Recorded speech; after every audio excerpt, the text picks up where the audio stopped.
Hey there, MBC, I'm at BrownieCake. Today I want to cover off a couple topics for you, so I'm going to do it vlog style because it'll probably be a bit easier for me to do so, and I'm getting a bit tired from doing all the hours I've been doing editing and stuff for other stuff and obviously living life and going work.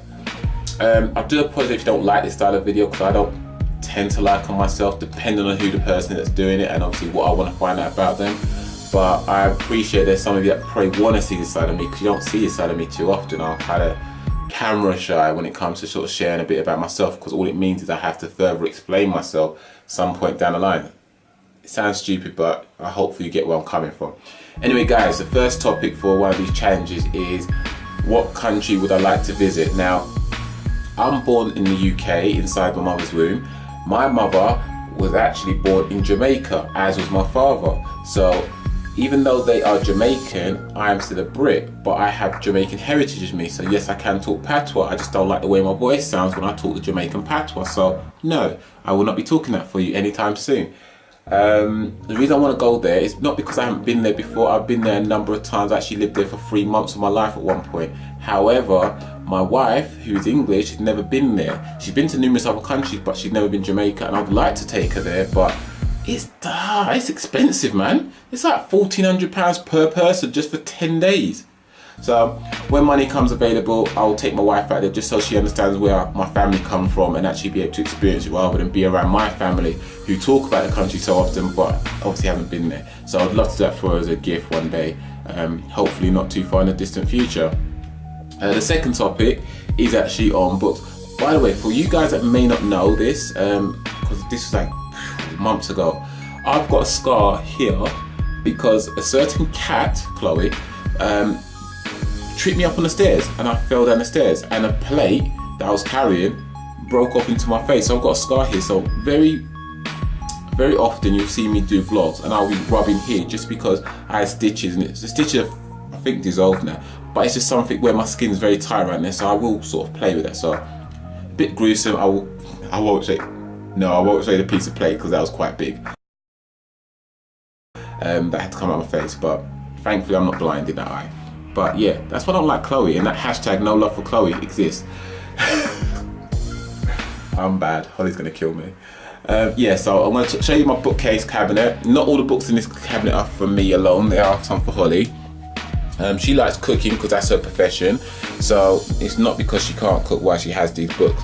So guys, here we got an array of books here. So we've got neuro-linguistic programming books. That's mine because I'm into that type of stuff. Gokwan, I don't know if that's my wife's or mine, but I'm not really, probably hers because it looks like it's got women clothes in there. Right, you're gonna see a lot of biblical stuff in there because when I get into something, I get into it heavily. So when I used to go to church, I was really into it. One of my friends bought me this, which is the manga Bible, which means it's the Bible story in cartoon form, which is absolutely cool. So top notch for my friend for getting that for me. The only downside to that is not all the book is in that format. You have to actually read it properly. So yeah, I did get into like church really heavily, going beyond it, reading different books such as How to Read the Bible for All It's Worth, which is a fantastic book which tells you about how some mistakes were made. I'll just read this little thing out to you, and I'm not saying this to be blasphemous or anything like that. This is a prime example of something for you if you can find this, folks. So where it says there, 1 Samuel 8:16, in the New King James Version, the New American Standard, I don't know what that stands for, it says, he will take your finest young men and your donkeys. In the New Revised Standard Version or the New International Version, he will take the best of your cattle and donkeys. And further down it talks about, where are we going to go to? Okay, right, there we go. So it goes, says, it's easy to understand. The word for your young men in Hebrew is that word, which I can't ever say. Come on, focus.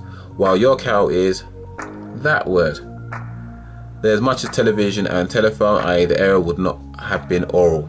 So it's just picking out how there are certain words that may have been misinterpreted in the Bible, so it changed the meaning completely. Again, I'm not trying to be blasphemous, I don't want to be ignorant to these things, and when I talk to people of religious nature, I can actually stand on common ground with them. Why men don't listen, and women can't read maps. This is a funny book because this just talks about how men and women have certain differences in terms of how our brain operates, how we conduct ourselves, yada yada yada. Now we know these things exist, but this sort of outlines it a little bit more from a scientific point of view. What else we got here? The Reformation Bible, Study Bible. We've got a parallel Bible. All that means is it is a Bible just of its own nature, but it's got two versions in there. This one's got the King James version and the Amplified version in it, just so that if you don't understand all the thys, these, and blah blah blah blah, you can obviously read the more English version. I've got I think that's my wife's actually, I'm not sure, a Study Bible there. I've got a New Living Bible here. Oops. What else have I got in here? Velvet Elvis. This is a pretty cool book. Can't remember what it's about though, but it was a pretty cool book. Michael McIntyre. If you watch my stand-up comedy mashup video, you'd have seen his picture with a couple of his jokes on there. Synopsis and I can't pronounce that word, but I like to be a bit of a wordy person to find out what's going on. Another Bible. Systematic Theology. Now this is how serious I get with this thing, because I read this, well I haven't read it in its entirety because it's too bloody long. It's thick, and it's got some, they could make things so much easier, but they choose not to, which just bugs me. That is one of my goddaughters. She don't look like that anymore. She's a little bit more grown up. Yeah, the Street Bible. One thing you guys probably don't know, and I will not talk to you about it right now, but this is a good book. I would say search for that on YouTube and it'll give you a bit of insight as to more about myself, which I will cover off later on. And introducing NLP, Neuro Linguistic Programming. That's pretty much it, guys. I know it's a bit of a long one. I think it's like 6 minutes odd at the minute, so I do apologise. But yeah, books. I do read them, not often anymore, but I do read them. I thought you'd want to see them anyway, just to understand what I read and why I read it. But long and short of it, just to summarise, the reason why I have so many biblical things, because once upon a time I was in church, and I don't just like to be force-fed information. I like to read my own information just so I'm more educated in that situation. Editing, I only had this program since January. I've kind of, personally, I feel like I've come leaps and bounds from where I was to where I am now, and it's all self-taught.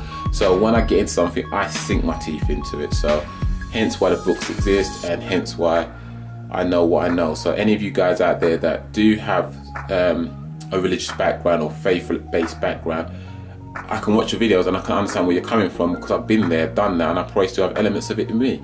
There was one person who has left a comment saying I wouldn't know the song or I wouldn't know the artist, and yet I do, because I have hundreds of gospel songs, because there's songs that I really liked and I still like now. Just like there's a lot of other music that you probably never hear that I'll ever play to you, just because copyright, but because there's just no point sharing it. But you know, I'm human like you guys, man. I have different preferences. All because I may not class my channel as a religious channel or a comedy channel or anything like that, don't mean I'm not part of it.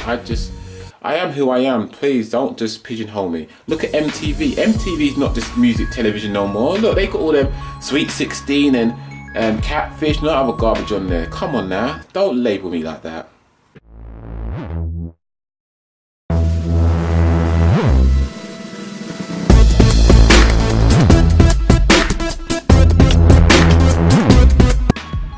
Tired of ranting now. A is going to go. Take care, lots of love, thanks for all the support, and love, peace, happiness. See you around in the next video. Ciao.